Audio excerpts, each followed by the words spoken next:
કાયદો અને વ્યવસ્થા કથળતા ભાવનગર પોલીસની કામગીરી પર હવે અનેક સવાલ ઉઠી રહ્યા છે। ભાવનગરમાં ફરી એકવાર અસામાજિક તત્વોનો આતંક સામે આવ્યો। કુંભારવાડા માટિયા રોડ પર ફરી એક વખત ગુંડાઓએ આતંક મચાવ્યો। અસામાજિક તત્વોએ 2 વાહનોને આગ પણ લગાવી। ઘટના બાદ પોલીસ ઘટના સ્થળ પર પહોંચી હતી અને તપાસ હાથ ધરી।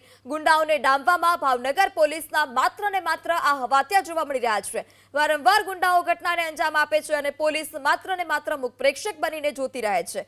છેલ્લા થોડા દિવસોમાં ભાવનગરમાં ગુંડાઓ બેફામ બન્યાના અનેક કિસ્સા પણ સામે આવ્યા છે। ત્યારે ફરી એક વખત આ પ્રકારની અસામાજિક તત્વોની કરતૂત સામે આવી છે કે જ્યાં અસામાજિક તત્વોએ વાહનોમાં આગ લગાડી છે। ઘટના બન્યા બાદ પોલીસ ઘટના સ્થળ પર પહોંચી હતી અને તપાસ હાથ ધરી છે।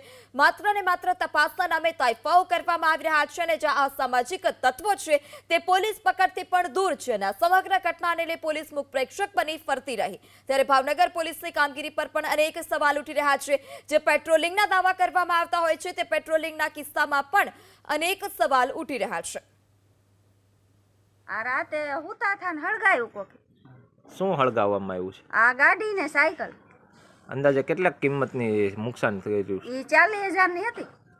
અને બીજું શું શું નુકસાન થયું છે? બીજું આ સાયકલ ને એવું બધું બાળી દીધું, લાકડા બાળી દીધા, બધું ભડકા થયા, જોડો બાળી દીધો।